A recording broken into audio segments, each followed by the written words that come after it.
Welcome back to the Djellab Show, ladies and gentlemen. Completely different name to what the actual show is called. Friday Feels. Joining me today is Patrick Van Straten and Matisse. Matisse, how do you say your surname? Amani is my middle name, which is what I use on the social media. But then my actual middle name's Bodrick, and that's like a whole long. Okay. How are you doing, my friend? Very Welcome. well. Your first time on the channel. Tried to get you on a few times, but you're a very busy man nowadays. Listen, honestly, I was looking forward to this when you hit me up because I've seen the videos, I've seen the studio, and now I get to see it in the live and flesh. And we've got a nice debate today. I'm sure there'll be some Chelsea players on this list, so I'm looking forward to it. Indeed there will be. Pat's going to be sitting here very smug, I'm sure, when we get to Chelsea. I'm always smug. Of course, we are at the Three Lanterns. If you are ever in London and want to watch the sport, then make sure you head down to Leicester Square and get yourself to the Three Lanterns. As Matisse said, a wonderful place to spend your time. Patrick Van Straten, you're spending your time here right now with us. How you doing? I'm good, man. I'm good. The sun is shining.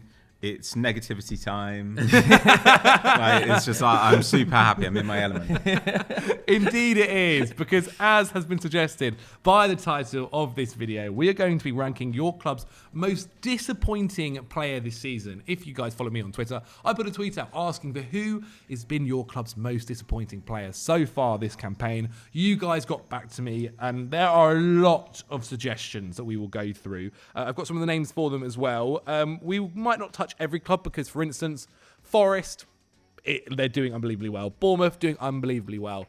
Maybe with someone like Forest, it could have been like James Ward-Prowse. But no Forest fan really was that bothered. So let's kick things off with Arsenal then, Pat. Why not? Because we've got a few suggestions here. First off, he got suggested a lot last season for when we did things like this, and it was all about Kai Havertz. Now, we spoke just a second before we started recording, kind of saying that, like, look, for guys like Kai Havertz, it doesn't really count this time because last year when he first signed, everyone had huge expectations for him. We saw how the season went for him. And if anything, this year, he's kind of been the exact same, right? He's actually been slightly more productive in front of goal, more goals and assists. And the thing about Kai Havertz, right, is there's a minimum level to his performance. Like, people will always say after a game where he's had a bunch of easy misses, like, oh, that was a 1 out of 10. And I do get that. Like, I'm not saying that, like, you don't get, debit for those things. But at the same time, it's quite hard for Kai Havertz to have that bad a game because he always gives you the work rate out of possession. He always gives us somebody who can win the long balls from Raya. Mm-hmm. And so long as he's doing that, he is actually performing the tactical function that Arteta wants from him. So it's hard for him to have, like, a genuine kind of, like, 1 out of 10 performance in the way that lots of other players can, because if they're not creating magic, they're kind of not doing anything. Yeah. Look, I mean, insofar as he's also just like been run into the ground this season. Like, you saw him out on his feet, at the end of the game the other day, and I mean, he's just been playing up front the whole time. Insofar as I have any disappointment with Havertz, it's that Arteta wanted him to be able to play that left 8 role, and he's done it in games where he's extremely not scared of the opposition. But there are very few of those games in the Premier League now. Pretty much everybody in the Premier League has at least one. Like look at Southampton. Look how bad Southampton are. You still have to treat somebody like Tyler Dibbling with a degree of respect, right? Yeah. So I think every team in the league has at least one player who can hurt you. And as a result, it's very hard to play, basically a 4-1-4-1. I think he hoped Havertz could play there and we'd get to use his, off the ball runs into the box. It turns out that he's just not really suited to that role. And, like he's been everywhere else, everyone's kind of like, oh, he's oh, no, he's a striker. Oh, he can play on the wing. No, he's a striker. No, he's a striker. So that is a disappointment, I guess, with Havertz. But I'm disappointed with moments. I think, it would have been good if you'd finished there. But, like, that's the Kai Havertz story. Yeah. He's always going to be like that. And I'm not disappointed because that's about my expectations. Yes, exactly. There are players who I think have been legitimately disappointing this season. Yeah. A couple here, but basically I'll go through the list of what's been suggested by a bunch of Arsenal fans here. The Kai Havertz session came from Koig189 and Gio Guna. The other players that have been mentioned: Martinelli, Zinchenko, Odegaard, Trossard, and Mikel Merino. Those are the 5 Arsenal players. Were they one of the ones that came to your mind there, Pat? I think Odegaard has not looked like fully fit a lot of the time, and obviously, he became a dad at the beginning of December, and he looks like someone who's got a new baby. Looks tired, but I'm not really disappointed. He's been injured a lot. That doesn't bother me. Zinchenko is He's like not a a key he's player, like a is he? fourth choice left Yeah. back. Like, I don't care. Trossard, I think Trossard is always best as an impact sub. You know, he's been forced into starting games because of injury, and actually a couple of those games he's been excellent. So I'm kind of fine with that. Marino, I think there's a case for, because got injured in the first training session, hasn't fully gelled yet. He was a player who was bought at kind of like post-peak, late peak age, you know, at 28. You need him to be good now. And I don't think he's been like bad on the field, but like he hasn't really had an impact. But to me, the two players I am disappointed in, not on that list at all. I think Thomas Partey, there is a section of Arsenal fan base who are like really devoted to defending him. Yeah. And I think we all know what's going on in those people's minds. I think he's been absolutely appalling this season. I think he's been bad when he's played in midfield. He doesn't have the legs anymore. He can't cover ground. He's always been sloppy. Like, he loses concentration and plays stupid passes, which you cannot do if you're a central midfielder. When he plays at right back, which admittedly, you know, fair enough, it's not his position, but our attack really struggles when he plays at right back because he literally has no idea where to be.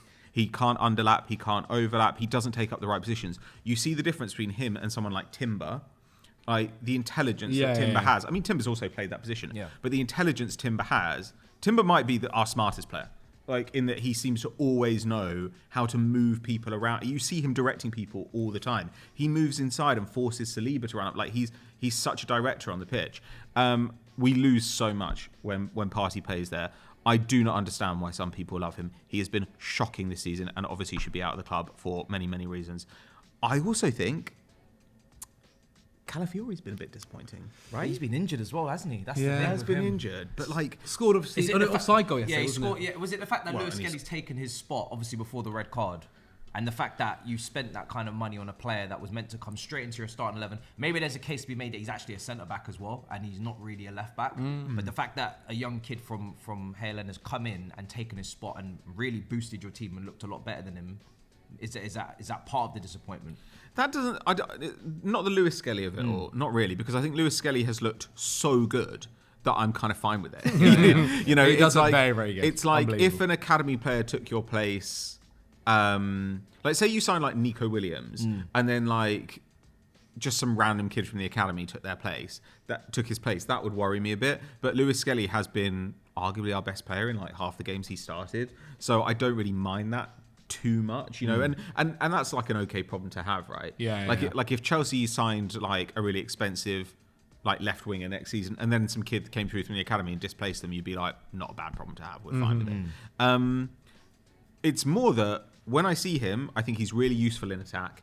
Like, he's really, really useful in attack. He's got a good cross on him. He's scored a couple of goals. He's got lovely technique. He's a really good runner around the outside. He's a powerful guy. He's big and strong. Like, all this stuff that you want.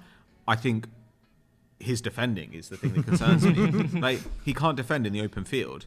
And I do kind of think, like, you have to cover for him so much more. And fortunately, Gabriel might have been our best player this season. Like, Yeah, Gabriel's been up kind of there, right sensational. up there.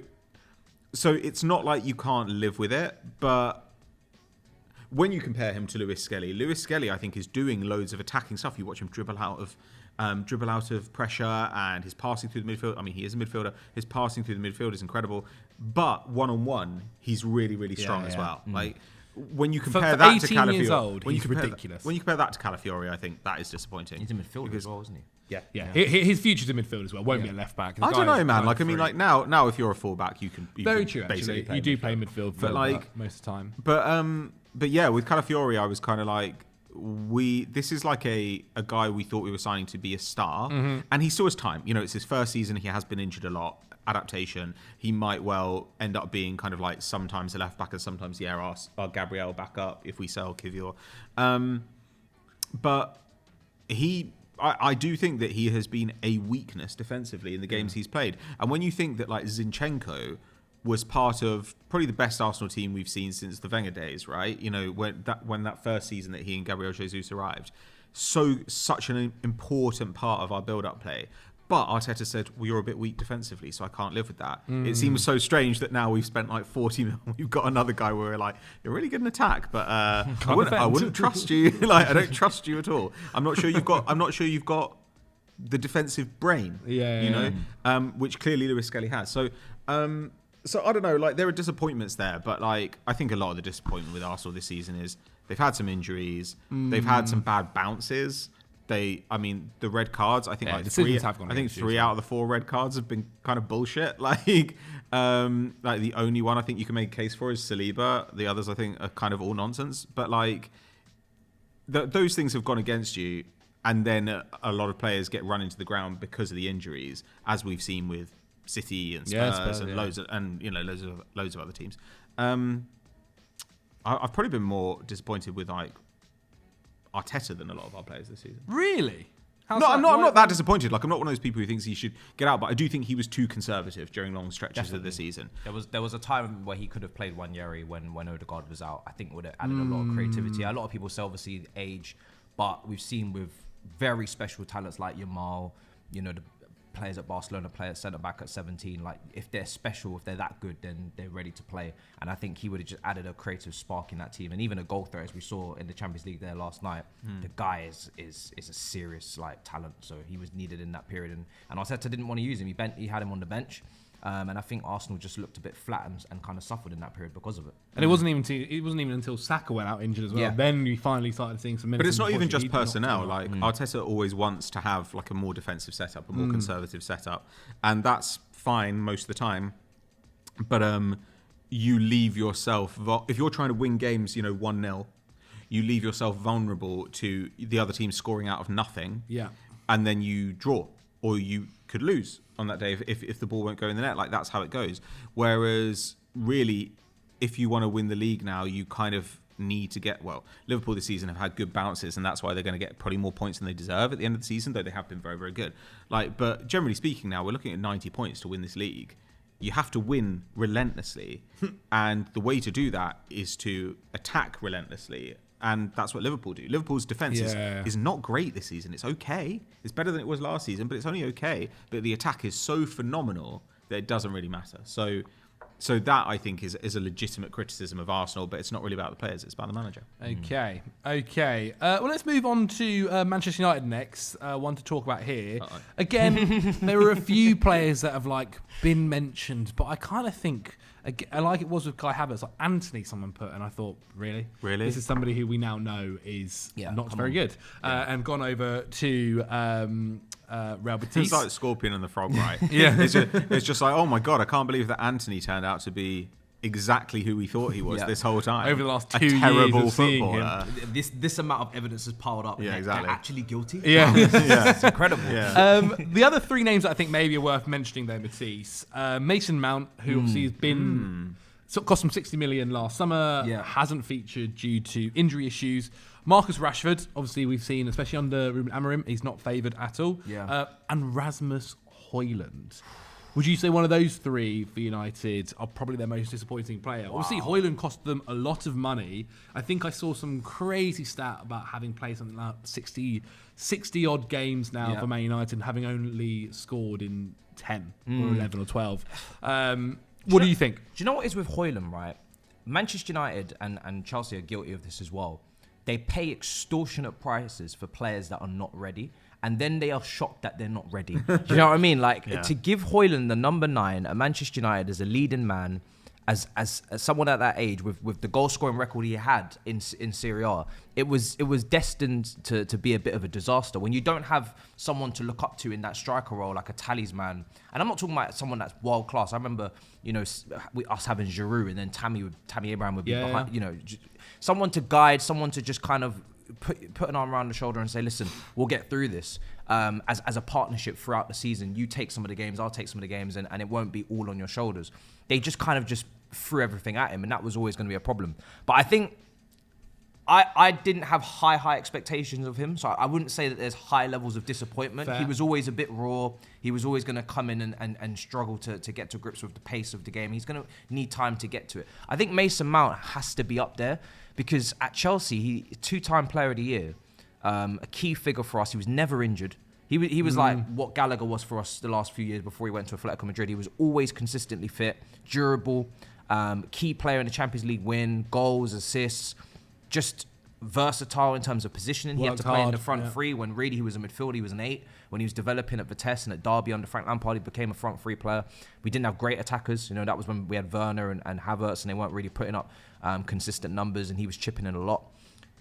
And the fact that he's just not been able to have any, and this is purely unlucky because he's just been injured the whole time. But definitely. You can be disappointed with the fact that somebody's injured when they weren't injured prior. So why is he now injured constantly? Is it the medical team at Man United? What is it? He was fine at Chelsea. The fact that he's not being able to have any sort of impact at Manchester United, literally none, has got to be a disappointment with the money paid, and with obviously wearing the 7, and we know what kind of pressure that brings in terms of the history of, all of those players that have worn it at Man United. Yeah, I think he's got to be up there.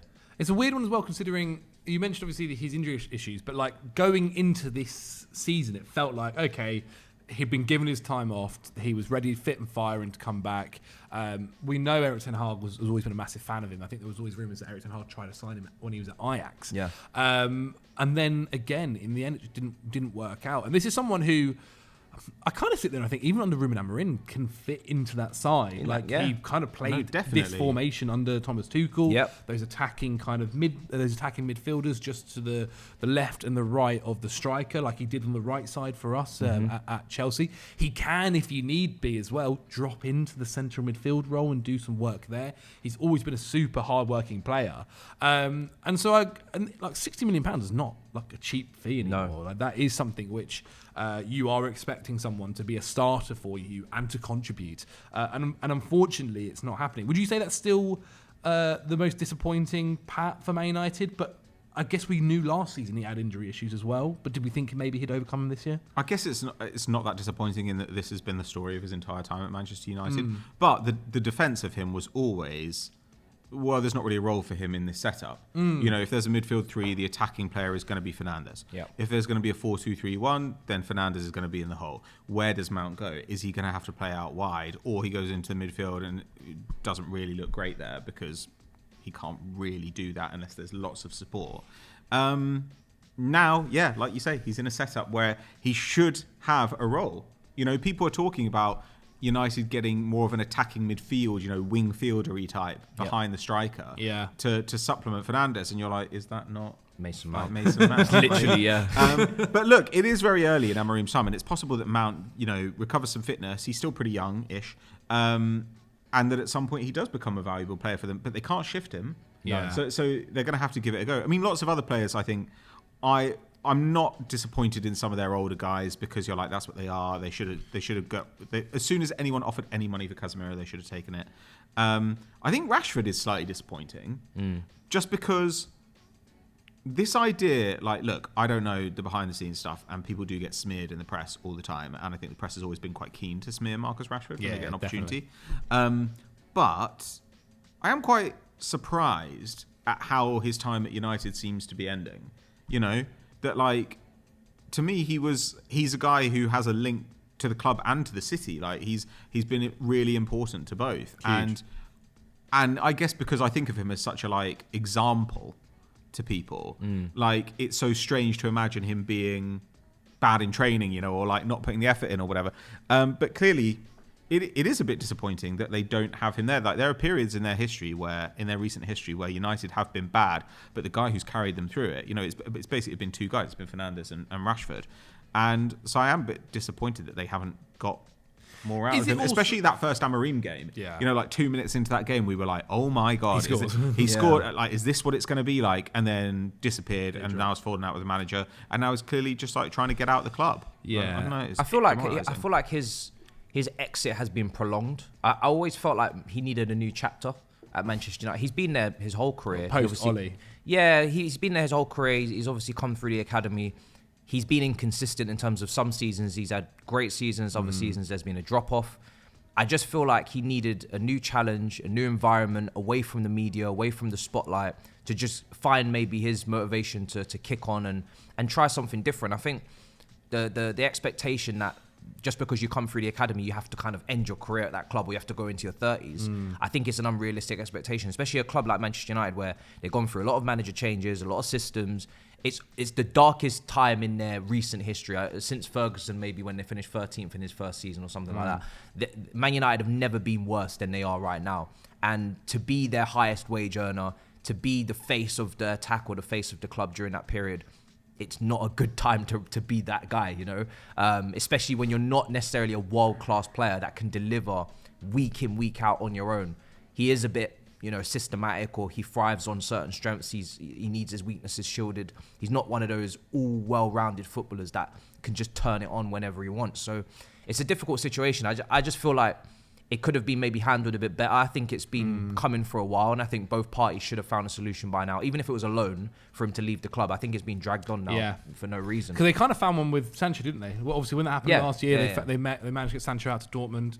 And maybe, obviously, we don't know the full information, whether they have found moves and he said no or whatever it might be. But it is a shame. I think it also says a lot, whether you read into it too much, that like so many clubs have been rumoured to have an interest in some way, shape or form. We read Barcelona, we've read Dortmund, we've read there have been a couple of Premier League clubs, we've read Saudi clubs. Obviously, Saudi interested in any younger player who could They've do just taken Duran. Exactly, yeah, for 70 million. But yeah, I think it's a shame, and it's part of me kind of thinks as well, like with Ruben Amorim coming in, the comments he made recently about the training sessions and things like this, I think are slightly worrying. I also think, is there somebody in a manager that's come in and gone, you know what, I need to make a statement here, and I need to show everybody that, like, if I bin off the highest earner at the club here and tell everyone, that means every other player will realise I mean business. I don't quite think that's exactly how it's worked out. There's definitely a few other issues that we've seen Rashford under other managers have issues where he's not arrived to training or he's been out the day before, whatever it may be. It's a strange tactic, though, considering you're trying to move him on and sell him in a market that's open, but yet you've tarnished his name publicly to make it very clear to any club interested that he's not actually working harder than the goalkeeping coach or whatever, So it's interesting. It's a very strange tactic, because I do get it from the side that you're saying, which is I'm going to stamp my authority. I'm going to make it abundantly clear that I'm not going to, bend to this situation. But I don't feel like it. The timing was great. I don't think it was necessarily. No, I think you're right. What happens if he doesn't get a move before Monday? That's going to be dragging on for the rest of the season. Well, he's got to probably reintegrate him into the squad. Maybe, I don't know, if you can leave a player like that out of the squad for the rest of the season on that kind of money. I don't know if there'll be pressure from the higher ups, because the thing is with Rashford and Chelsea have a situation like this with a few of their players. If you're not playing, you're not in the market. You're not in people's faces. People will forget about you. And then every window it gets more and more difficult to move them on, because other talents that, you know what football's like, it changes in 2 seconds. Young talents are coming up, and there'll be other left wingers or other forwards that people will be interested in. So I think Man United are in a very, very difficult position now. Okay. I'm happy to give that one to the most disappointing is Marcus Rashford there. I don't think if you said at the start of the season this was how it worked out, I would have been quite shocked. Let's quickly touch upon a Crystal Palace player. This one came from Swaggy Tottenham FC. What a name. Eddie Nketiah. Eddie Nketiah. I think all of us, I don't know about you, Matisse, but when we did this podcast in the summer, we all liked the signing of Eddie Nketiah. I thought it'd be solid, Thought it'd be something that could work out really well. We didn't know quite how it'd fit exactly. He's definitely not like an Elise replacement. But we like the idea of him going there, especially Palace as well, can develop players really well. Obviously, he's a little bit older than just like a 19-year-old or so. However, it's not quite worked out. He's struggled to really now find minutes. We're seeing Sarr kind of feature a lot more in that team for them. Obviously, they brought in SA as well from the Championship. And they are starting to click again, Palace. They are starting to look good, but they're looking good without Eddie Nketiah. What do you make of him so far, Matisse? I mean, he probably is the most disappointing one for Palace. I think hands down he's the one on that list for Palace. I think when obviously Mateta had an incredible season last year, and then obviously finished it off with the Olympics. So and he's bringing it. It looks like his form's coming back a little bit. Yeah, so I wasn't expecting Nketiah to go in there and start ahead of him. There's obviously a lot that Mateta brings to the game physically in terms of his hold up, running the channels, and doing the outlet stuff that you've got to do as a centre forward, especially for a team like Crystal Palace who are not necessarily going to dominate the ball. But I thought at least he'd come off the bench and he'd have, at least 4 or 5 goals maybe by now, and he would have had a little bit of an impact off the bench, maybe last 10, 15, 20 minutes. To not even be able to do that. Because when you're looking at Nketiah at Arsenal and you're looking at where do you send him next, you can't go any lower than Palace. I think it becomes disrespectful. He's at Arsenal. He has chipped him with some goals there. He's not going to the Championship. So Crystal Palace is the right kind of club to kind of showcase in the Premier League what you're about and start to hit those double figures, as a Chris Wood has even done, just a solid Premier League striker throughout the years, Burnley, now at Nottingham Forest, hitting double figures and at Newcastle, least, putting up respectable numbers. That's kind of what I expected from Eddie Nketiah, not to be doing 15 plus, but respectable numbers for a team like Palace. So I think it's not over for him necessarily. Like, he could maybe just be a really slow starter, and maybe next season he starts to really find his way. But definitely this season to not have a goal, I think is crazy. Because you didn't mind it, Pat, did you? You quite liked it at the start of the season. Yeah. And they have tried him in different positions. They've tried it two up top. They've tried him kind of coming off of the right. They've tried him. Those aren't his positions. Yeah, he's a sole striker. That's the thing. He's a striker. And I think fair enough. Mateta keeps his place. Like that. That's how it has to be. Like, that makes sense to me. And I think Sar's been really good. But those players shouldn't really be competing for position with Nketiah. Yeah. He's a different sort of player. If they wanted to get him into this team, then they probably have to play like a 3-4-1-2 or something with Eze behind, like Mateta and Nketiah. And there's just not enough creativity there because they don't have attacking fullbacks. Like, that's part of the problem too. If they had really attacking fullbacks, they could get away with fewer wingers, and then they could have, more like poachery type guys. Mm-hmm.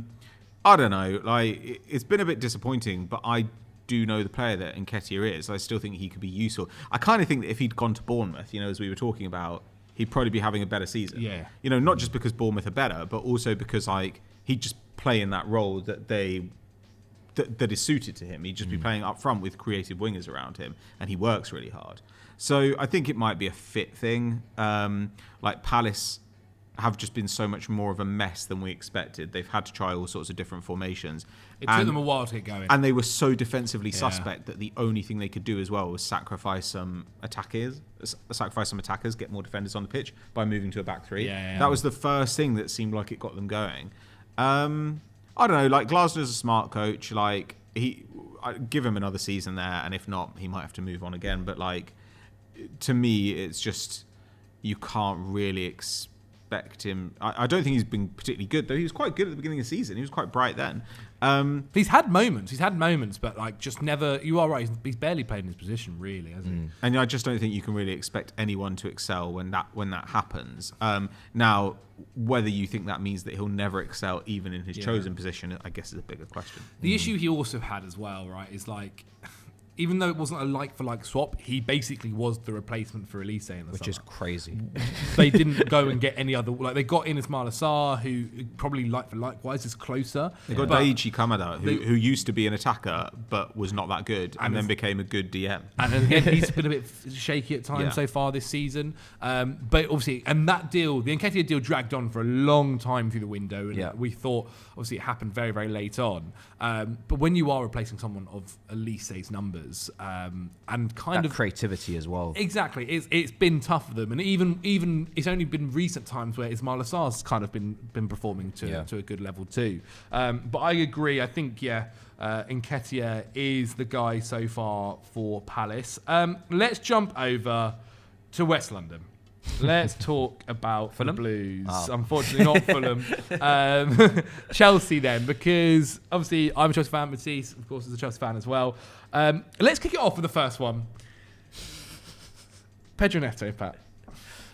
This is your favourite. He hasn't disappointed me. Come on. Like, because I knew he was crap. I knew he was crap. So I still back the boy. Well, you shouldn't. But he's just a waste of space on your roster. You spent so much money for him. 60 million. Like, absolutely insane sum of money for a player who's been consistently injured, and his performance has actually regressed from where it was when he was like 21.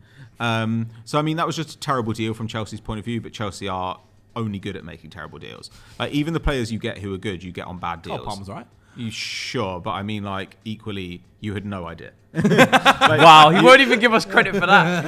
Well, no, because you also, like, you've been paying top of the market money for everybody. So even if somebody turned into a star and you wanted to sell them, you'd be selling them for the money you paid for them. You know, there's nobody who you paid below market rate for, really. Apart from Palmer. Yeah, but Palmer you paid still top of the market rate for a guy who, like, had barely played in the Premier League. To pay 40 million for a guy who barely played in the Prem is still a lot for someone in that position. Belief of talent. Like, well, yeah, that's something Chelsea. That's something Chelsea are obviously great at. Yeah, so good at believing in talent. But like, look, I mean, Pedro Neto, he's just bad. He's just one of your worst attackers. Like, you shouldn't have signed him. It's a waste of space. Like, I mean, literally, I don't mean that as in like he's a waste of space, like an insult. I mean like it's a waste of space in the squad. You prefer Madueke over let me provide. Madueke is better at everything than him. Even if you don't like Madueke, like, which I think is, you know, fair enough. That's like, you're entitled to that opinion. Like Neto, look over the last couple of months. Like, all your attackers have produced more in the underlying stats, you know, in their expected goals and assists. All of them. Even the guys who are getting very inconsistent minutes, like Felix and Nkunku, both of whom you're happy to move on, like, they have still produced far more than Pedro Neto when he's played. And fundamentally, you've just got a guy who's like very injury prone and he can press a bit. And to be honest, your team does need to learn to press better because they can't defend because Maresca hasn't worked it out yet, despite being in the job for quite a long time now.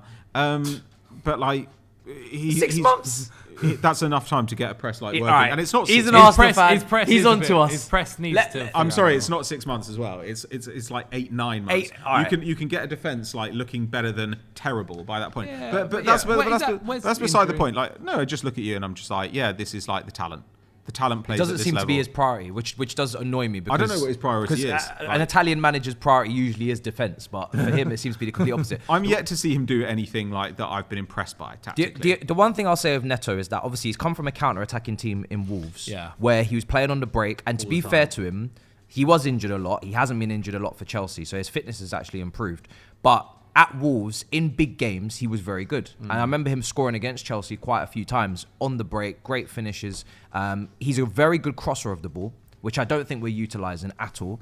I'm very disappointed with him, so he could easily win this. I'm not here to really do a massive defence, because to have one goal coming into February is absolutely abysmal.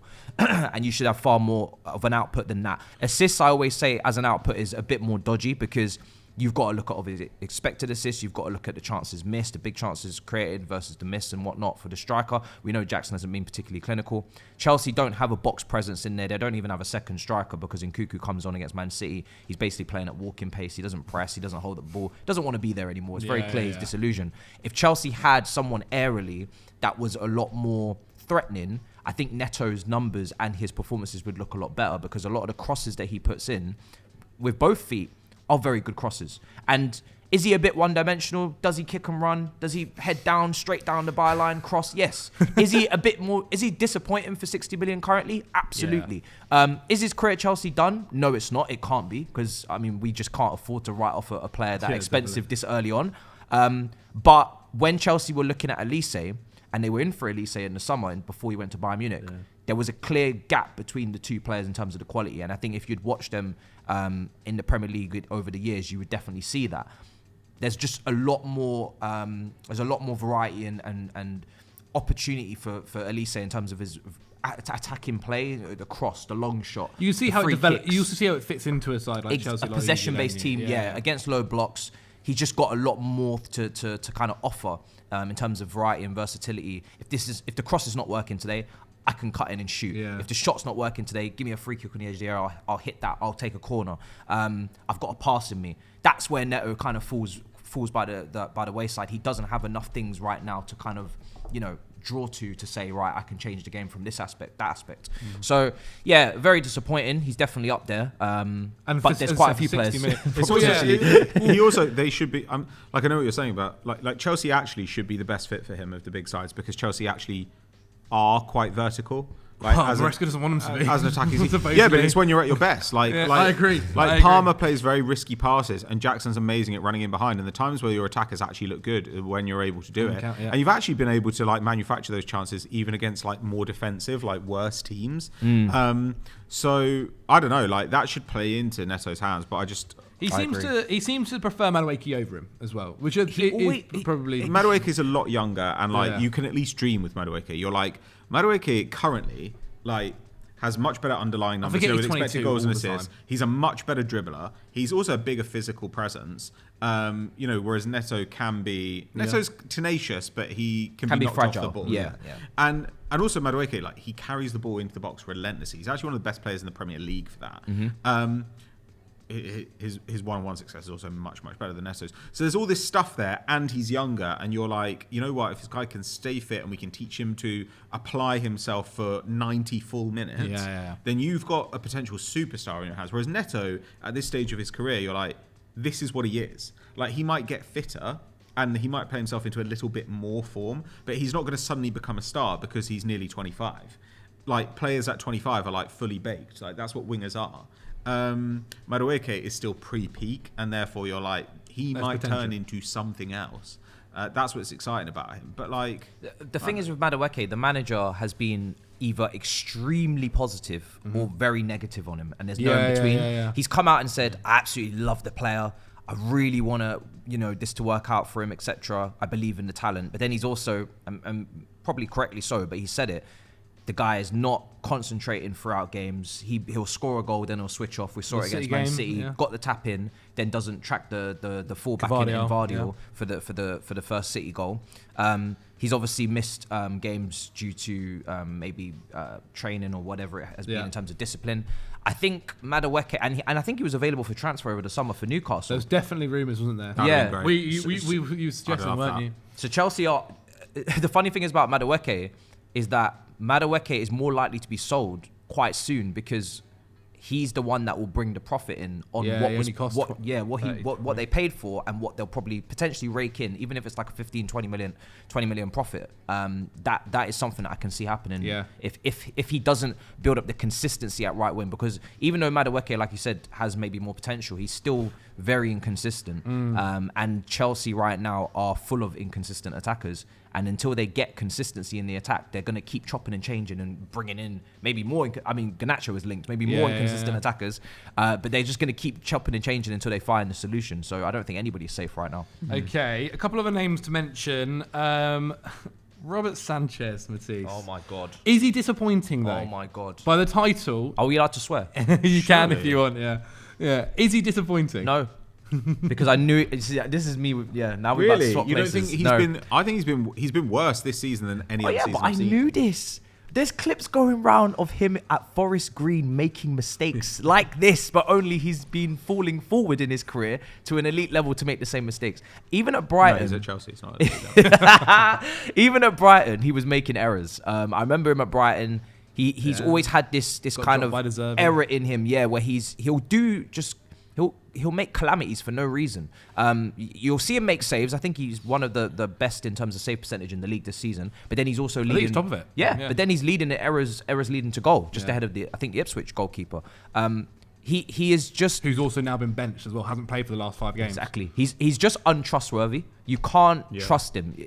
You can have a calm game for 60 minutes, but if Sanchez has not made a mistake yet, then you're waiting for it. And his defence, like his defence mustn't trust him either. No, and when surely an element when you've got a young defence as well, which isn't really got great foundations, I don't think, in terms of the protection at times, in terms of the balance of it. They're obviously really young. Colwell at 21 shouldn't really be leading Chelsea's defence. He should be the B side, led by a top defender. You look at when Terry came through the ranks, he had Desai kind of leading him.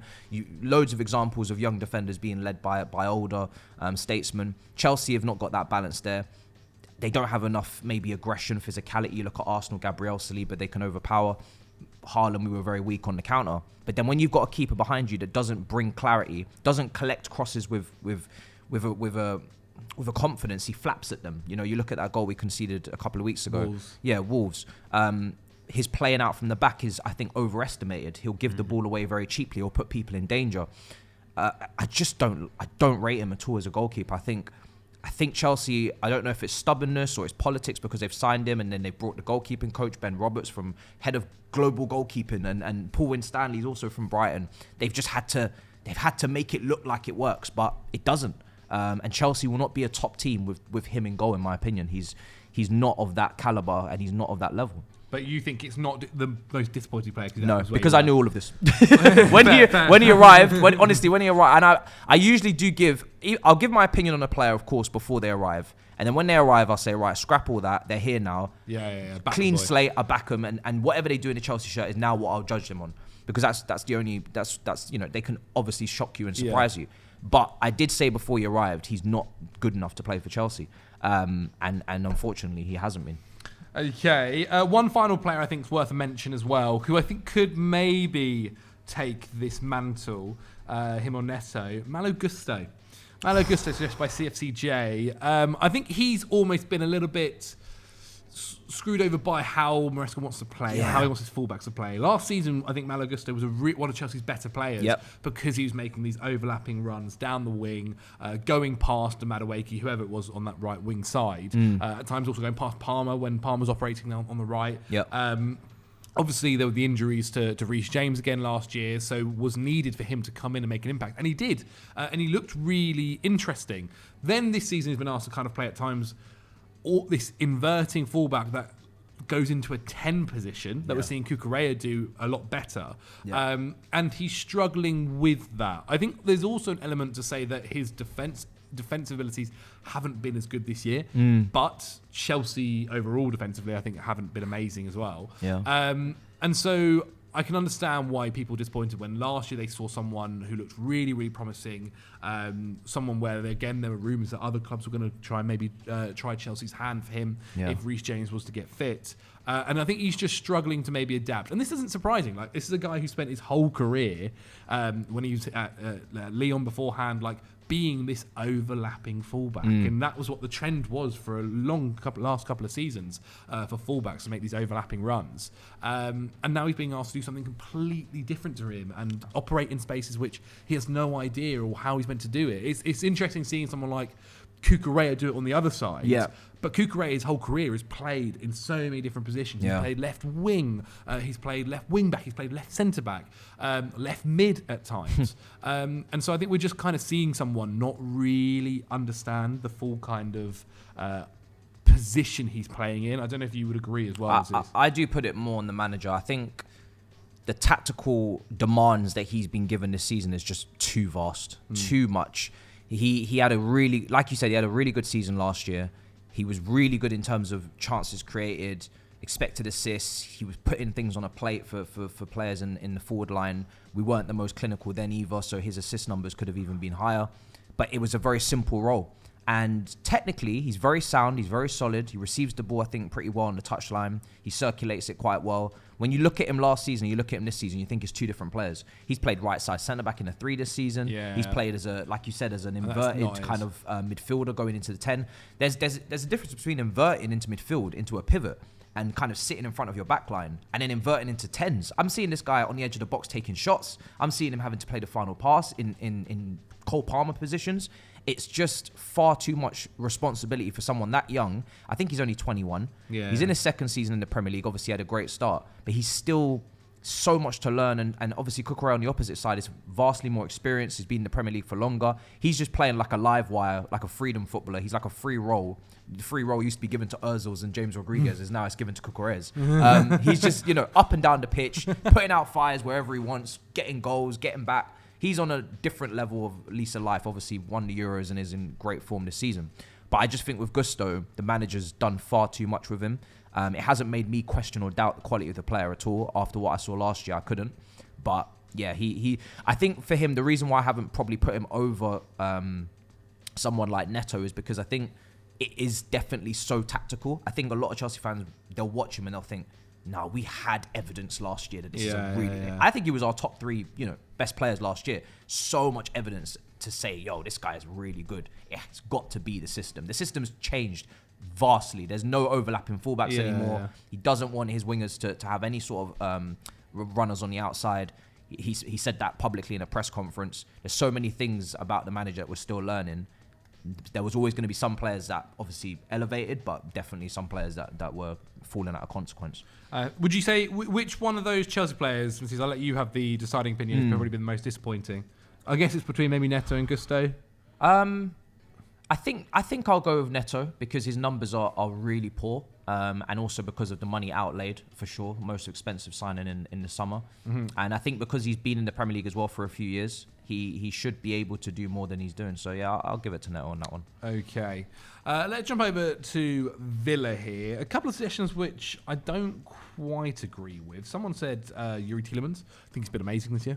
I think he's been really, really good. And again, his weaknesses are what they've always been. Yeah. He can't defend. Yeah. But I think he's been excelled at what he's been very good at, especially this season. Leon Bailey is probably the other suggestion from Villain Jake.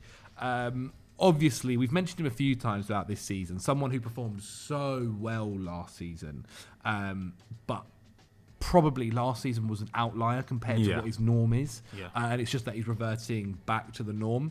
I mean, it's very interesting kind of how Villa are going about business at the moment. They're looking at a João Felix. Yeah. They want him to come in.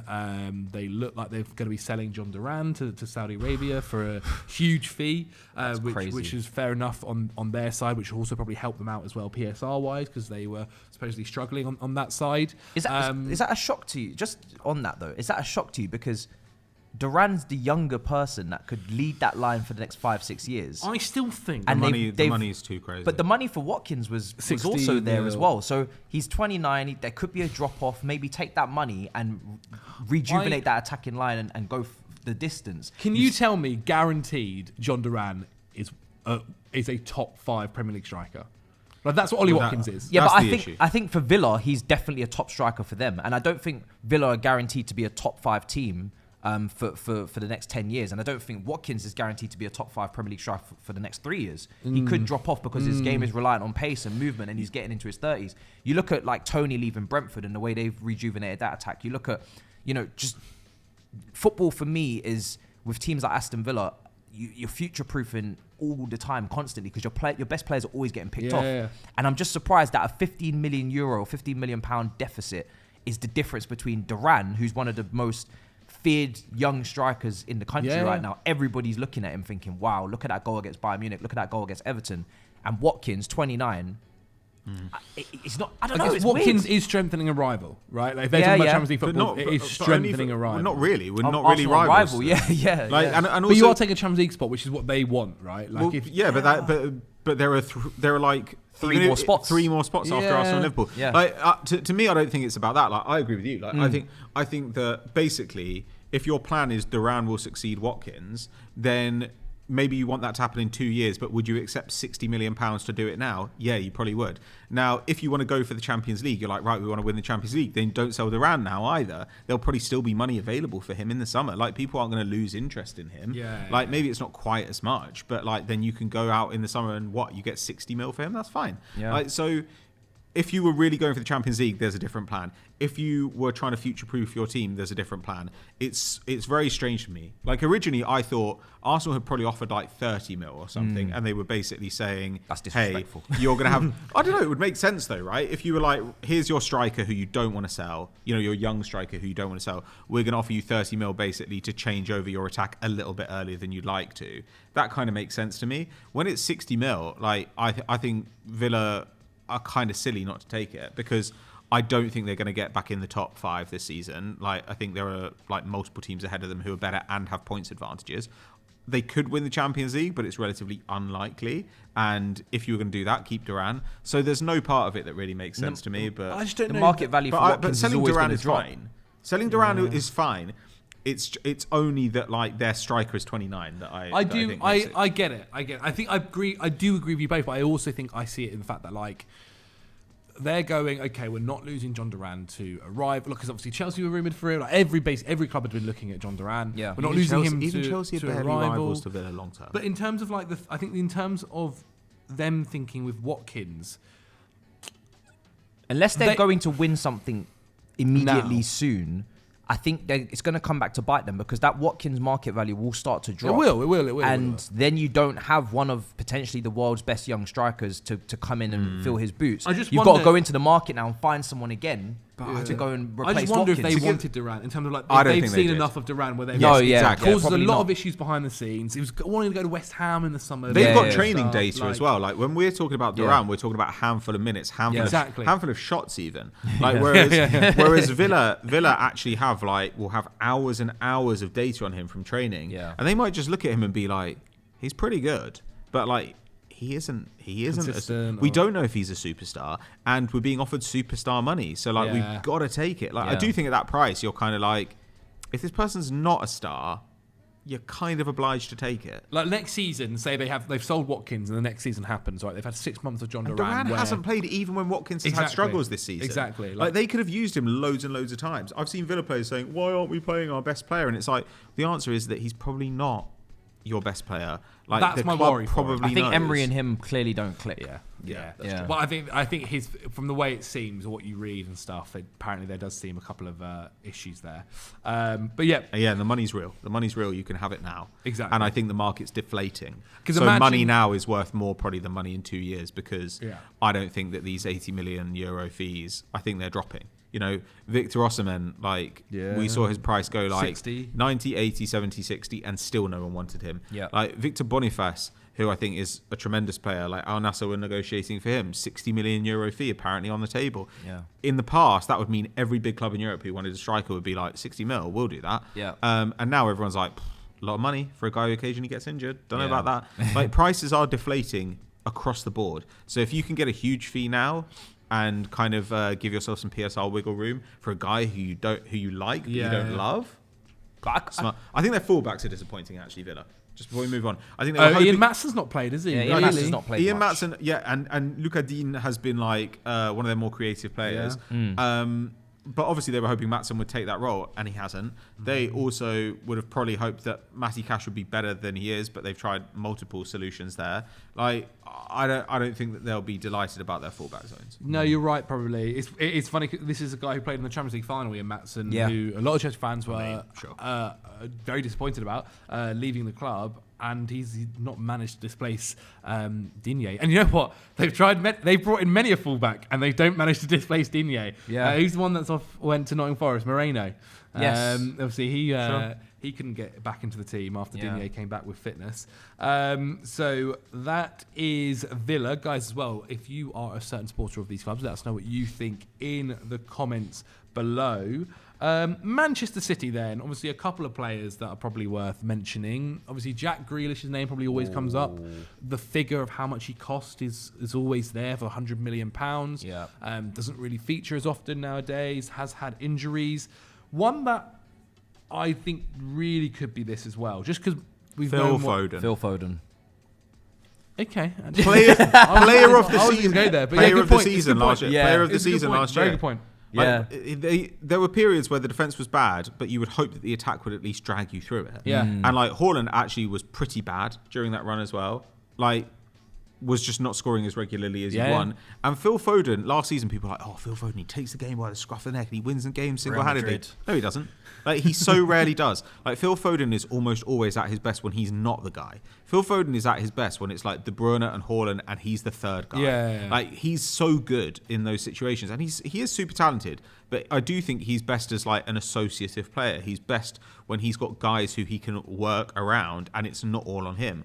When it's all on him, I think you see the weakness, you know, like you see that he's not actually. This is why, you know, in the summer when he was playing for England, I was saying like, I'm sorry, but this player is just like he's not as impressive as Palmer He was or playing Saka. left wing for England as well. He's not as wasn't he? impressive as Palmer or Saka or even Kane, who are actually those guys. You know, they are capable of doing something when the rest of the team has no inspiration. Like Foden, And we saw those guys Foden, I actually think, do it. quite rarely does that. And I objected to him winning Player of the Season last year. Oh, wow. And this year, like, I kind of stand by it. I think he hasn't been very good.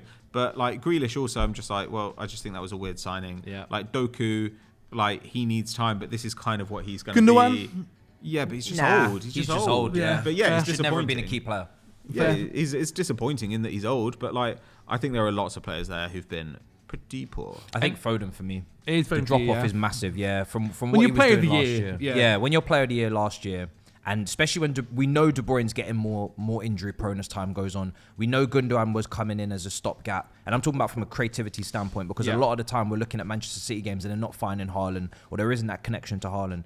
Foden had to unleash his passing side of his game, his creative side of his game. We know he's got a shot on him, but he was meant to be, you know, you've spent your whole time at City as a young player, coming through that academy and staying within the Pep kind of training methods. You haven't gone out on loan. You've followed in the footsteps of the David Silvas and then the De Bruynes and etc.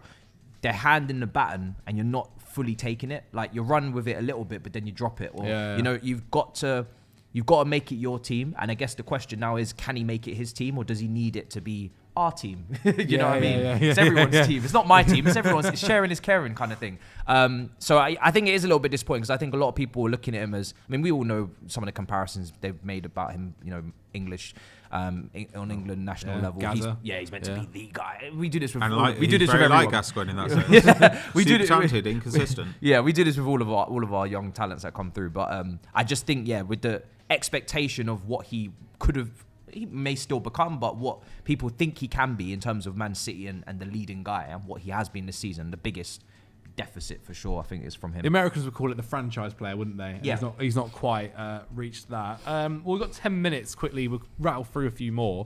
I wanted to mention Tottenham Hotspur. Wow. Adoji was somebody that was spoken about. Obviously, he was somebody that was really, really good last year. Unbelievable, yeah. This year's dropped off a little bit. Richarlison, obviously, is just always injured. And That it's is never... disappointing, though. And there's They never could have quite had worked 60 out. mil for him in the summer, and he turned it down. And and like they've got nothing in Who return. came with 60 million? Saudi. Oh, Saudi mate. did, and he himself was like, I don't want to go to Saudi. I want to my like, Which is fair enough, but like, Yeah. Exactly, But it's fair. from a business perspective, from you're crying Spurs' right now. point of view, Exactly. you must be like, re-signing Timo Werner on a loan. it doesn't really cost you anything though. The reason like, why it's fine. that's not disappointing is because we all know what Timo Werner does Fair. at this point. Yeah, Fair. that's expected. Obviously, James Maddison's not featuring as often. Like, there's so many players. I guess there's the other injured players in terms of Van der Ven, Romero, and those lot. Obviously, Vicario as well, who was fantastic last year, and then kind of dropped off. Maybe Pedro this Porro year. as well. Pedro Porro dropped off massively. A lot of players, I think, who have got a lot of praise last year, dropped off. But again, with injuries and stuff, having to play more minutes, maybe that was to be expected. Also, whenever people criticise Pedro Porro, you're kind of like, well, Yeah. he's a right wing back. They're like, he's really Yes. good going forward, Yeah, but he's yeah. bad in defence. You're He's like, literally that's a because wing-back. he's a wing back. Some Playing people- wing back at Sporting. Yeah, Yeah. you're He's signing a a wing wing back. back. Some Then you people play call right him- back, and then you're like, why is he so bad in Yeah, defence? yeah, You're like, it's oh, like I if don't we know. played Who could- Marcus Alonso who at could left work back. it out? Like, I don't know. Yeah. Some people kind of, some people call him the best right back in the league at times. I was thinking, is he? And then No, he just he's kind of went not. back to norm. He's not. I think for me, it's probably Adoji. This is someone who, again, he has also had to play more than ideal, and he is a kid. But there was so much hype around him last season, and maybe it's just that he just needs time. Sometimes I think a lot of fans, they see something where they're like, oh my God, this guy could be the best in the world. best for us. And then you realise, oh, they're only 19 or they're 20 or 21 or whatever it might be, and they need a little bit more time to adjust to certain changes or certain things. Yeah. And maybe that is what it was for Adoji. And that might be being super harsh, but the guy was last season at times looking unbelievably well. Unbelievably good. Any for West Ham? Lucas Paqueta was the one that was mentioned, but he's also now starting to play a little bit better. Obviously, they've got a better manager now. Somerville was quite disappointing. You know what? I had Somerville as one of That's a my good pick. signings of the season. Really? I had He Somerville was as one of my brilliant signings last of the season in the season. Championship. Yeah. Yeah. When we did the predictions, Yeah. he's somebody that we featured. But he might still be a really good signing because Yeah. he's so young. But like, I also think that like the gap between, like, I love this player, but the gap between what we think of Kudus as being and what he actually is pretty large. Like his end product is just like not there at all. Yeah. And like he's always a really good dribbler, he's a really good passer, and part of why he's valuable is his versatility. But he is not as young as people think. He's 24, I think. So he should be producing at this point. You know, he's not a child. And you just don't get a lot of end product out of him in the way that you do get it out of like Bowen, yeah. for example. So don't get me wrong, I really like the player, but when people talk about, oh, who's going to activate this 80 million euro release clause, you're like, nobody is going to activate it. But, like, unless it's like Saudi or Which something, he because insisted he's would just be like, in the contract, by the way. yeah, but at the time it kind of made a bit more sense. But now those prices are kind of going away, as the norm, at least in the Premier League. I just think, well, why would you pay 80? Like, if I was going to pay 80 million euros for an attacker, you know, if I'm Arsenal, I'm Liverpool, whatever, then I kind of want that guy to have like 18 goal involvements in the league or whatever. And Kudus, I don't remember how many it is at the moment, but it's So he missed a lot of games, didn't he, as well, due to his own issues? Sure. But like, so I really like the player, but like, he just is not a superstar, and we sometimes talk about him as if he is. Yeah, we do. Just to add though, what I find really odd is there isn't many superstars in top teams anyway. Like when you take a look at the top 6 teams in the attack, how many superstars are there? Maybe Salah, you know, Haaland. You got. I'd say all of those teams basically have at least one. Maybe one, yeah, but Man United don't. United don't, Spurs don't, Tottenham don't. but Chelsea have one. Arsenal have one at least. Like Liverpool have one at least. But then they've got like, a lot of players that are probably Kudus's level. Like they have a lot in yes, terms of as a footballer, as a talent. Oh, he could play for a top 6 He could play for a top 6 team, but he could also play for West Ham. You could interchange a lot of these players, and you wouldn't really see a massive. But Jared Bowen could go and play for a top 6 team. Bowen's got much more of a case for doing it. Yeah. Like, even though I think Kudus is like actually more talented. He's got more to his game than Bowen. Bowen is much more effective Premier League footballer. There's no doubt about it. But Bowen also signed his life away when he signed an 8-year deal. It's kind of fair play to him. To me, it's always a little bit like the Lampard-Gerrard thing. You know, I'm just like, who of these players is more talented? Gerrard. Who of these players is more effective? Lampard. In my opinion. Okay. In my opinion. Well, there we have it. Any final names you want to chuck in there for the most disappointing player this season for their respective club? I think we've kind of covered the majority. Obviously, the other teams are high flying. They can't really be exactly like Bournemouth. I don't really think you can. We mentioned Forest, like maybe with Forest you say Aoyoni, but that's just because Chris Wood's been playing so well. If the lower you go, the harsher it is, to be honest. I think like Amari Hutchinson, Liam Delap have done really well for Ipswich when they've played. Maybe for Ipswich actually is the boy they got from Sunderland, Clark. He's not quite reached it yet, but he's young and he hasn't exactly been used very much. Wolves, I don't think have had too many. Well, they didn't really sign anyone really, and everyone else can't. I think basically that whole team is disappointing in part by a couple of people. Yeah, Cunion's ended up being all right this season. Southampton is just a disappointment. As an entirety. But even like I think I went to the when I went to the playoff final last year, all of the Southampton fans were like, "Oh yeah, if we go up and we don't spend any money, we're screwed." But they've still got loads of talented guys. They do. You look at like Sugawara, Sulemana, Dibbling. Like I still think they've built a team which, if they can keep it together, could be like pretty exciting in the Championship. They've just brought in Gron back as well. Like they're doing kind of interesting Dibbling stuff. does not stay. But no, I think Dibbling goes. Yeah, I think Dibbling goes. But you know, like Chelsea and Man United between them have more disappointing players than like the other 18 teams in the league. Exactly how it is. Exactly that. But guys, if we've forgotten anyone, then please get them down below. I'll make sure I'm replying to all of your comments. So get down there. Matisse, the lovely people at home want to check you out. Where can they go? Absolute pleasure. MAH on YouTube. That's where you'll find my content on there. And just ranting and raving about Chelsea and some other Premier League teams when I find the time. But there's a lot going on. Very busy at Chelsea right now. So that's been the focus. Right, it's been busy for about 20 years. Thank you so much for coming, Matisse. I really do appreciate it. Patrick Van Straten, if people at home want to check you out, where do they go? The Transfer Flow podcast, you can find us on podcast apps and on YouTube as well. Unseen Incidents with Patrick and Pete, that's also on your favourite podcast app. Subscribe to that one. That one really helps me out. and Pete is like a month out from having a baby, so please do subscribe. Please go over there. Everything will be linked down below. Subscribe to the channel, like the video, and we'll see you guys next week.